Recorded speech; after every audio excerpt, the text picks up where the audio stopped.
నమస్తే ఫ్రెండ్స్, ఈ రోజుల్లో ఒక చాలా కామన్ క్వశ్చన్, బెల్లం అంటే జాగరీ డయాబెటీస్ పేషెంట్స్కి షుగర్ కంటే బెటరా అని.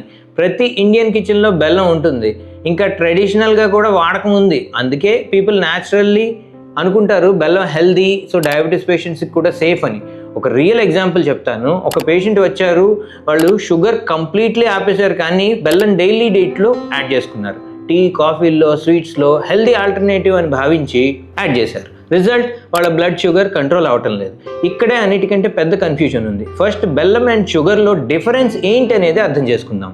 రెండిటికి సోర్స్ సేమ్ షుగర్ కేన్, కానీ వైట్ షుగర్ హైలీ రిఫైన్డ్, బెల్లం లెస్ ప్రాసెస్డ్. అందుకే బెల్లంలో కొన్ని మినరల్స్ ఉంటాయి, అంటే ఐరన్, పొటాషియం, మెగ్నీషియం లాంటివి. ఇవి షుగర్లో ఉండవు. ఆయుర్వేదంలో బెల్లం యొక్క ఇంపార్టెన్స్ అయితే చెప్పబడింది. దాని ఉష్ణగుణ అంటే వార్మింగ్ నేచర్ బాడీకి హీట్ అండ్ ఇన్స్టెంట్ ఎనర్జీని ఇస్తుంది. అందుకే వింటర్ సీజన్లో బెల్లం వాడకం ఎక్కువ బెనిఫిషియల్ అని చెప్తారు. ఇది డైజెషన్ని సపోర్ట్ చేస్తుంది, వాత దోషాన్ని బ్యాలెన్స్ చేస్తుంది, ఇంకా కొన్ని కేసెస్లో ఎసిడిటీ, దగ్గు, ఇంకా ఫెటీగ్లో కూడా హెల్ప్ చేస్తుంది. కానీ ఇక్కడ చాలామంది మిస్ చేస్తున్న ఒక ఇంపార్టెంట్ పాయింట్ ఒకటి ఉంది. న్యూట్రిషనల్లీ బెటర్ అంటే డయాబెటీస్లో సేఫ్ అన్నట్టు కాదు. బెల్లం ఇంకా షుగర్ రెండిటికి మెయిన్ కాంపోనెంట్ సుక్రోజ్ సేమ్. మీరు ఇవి తీసుకున్నప్పుడు బాడీలో గ్లూకోజ్లా కన్వర్ట్ అవుతాయి, ఇంకా బ్లడ్ షుగర్ లెవెల్స్ని పెంచుతాయి. అంటే డయాబెటీస్ పేషెంట్లో బెల్లం కూడా షుగర్ లాగే బిహేవ్ చేస్తుంది. న్యాచురల్ అయినా ఆర్టిఫిషియల్ అయినా బ్లడ్ షుగర్ స్పైక్ రెండిటి వల్ల అవుతుంది. చాలామంది అనుకుంటారు బెల్లం గ్లైసెమిక్ ఇండెక్స్ కొంత బెటర్ అని, కానీ ప్రాక్టికలీ డిఫరెన్స్ అంత సిగ్నిఫికెంట్ ఏం కాదు. మీరు రోజు బెల్లం తీసుకుంటున్నారు అంటే మీరు తెలియకుండా మీ షుగర్ లెవెల్ని పెంచేసుకుంటున్నట్లే. ఇప్పుడు డయాబెటీస్ పేషెంట్స్ బెల్లం కంప్లీట్లీ అవాయిడ్ చేయాలా? సింపుల్ ఆన్సర్, కంట్రోల్ మీద డిపెండ్ అవుతుంది.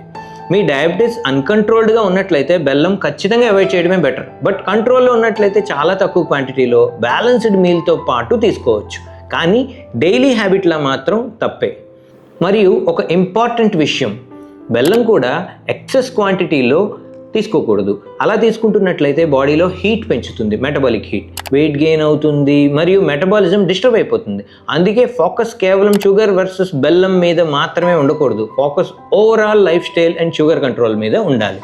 మీరు ఫైబర్ రిచ్ డైట్ తీసుకుంటుంటే, ప్రాసెస్డ్ ఫుడ్ అవాయిడ్ చేస్తూ మీల్స్ బ్యాలెన్స్డ్గా ఉంచుకున్నట్లయితే మీ బ్లడ్ షుగర్ న్యాచురల్లీ స్టేబుల్గా ఉంటుంది. చివరికి ఒకే విషయం అర్థం చేసుకోండి, బెల్లం జనరల్ హెల్త్కి హెల్దీ కావచ్చు, కానీ డయాబెటీస్కి సేఫ్ ఆల్టర్నేటివ్ మాత్రం కాదు. న్యాచురల్ అంటే అందరికీ సేఫ్ అని కాదు. ఎస్పెషల్లీ బ్లడ్ షుగర్ విషయంలో ఎప్పుడూ జాగ్రత్త అవసరమే. డయాబెటీస్ ఎలా కంట్రోల్ లేదా రివర్స్ చేయాలో డీటెయిల్డ్గా అర్థం చేసుకోవాలనుకున్నట్లయితే మీ నియరెస్ట్ మాధవబాగ్ హాస్పిటల్ లేదా క్లినిక్ విజిట్ చేయండి. మీకు ఇంకా డౌట్స్ ఉన్నట్లయితే బెల్లం తీసుకోవచ్చా లేదా, తీసుకోకూడదా, ఎంత క్వాంటిటీలో తీసుకోవాలి అండ్ ఇలాంటి విషయాల్లో కామెంట్స్ చేయండి. మనం ఆ క్వశ్చన్స్ని నెక్స్ట్ వీడియోస్లో కవర్ చేద్దాం. ఈ వీడియో హెల్ప్ఫుల్గా అనిపించినట్లయితే లైక్ చేయండి, షేర్ చేయండి, ఇంకా మీ ఫ్రెండ్స్కి మరియు ఫ్యామిలీ మెంబర్స్కి తప్పకుండా షేర్ చేయండి.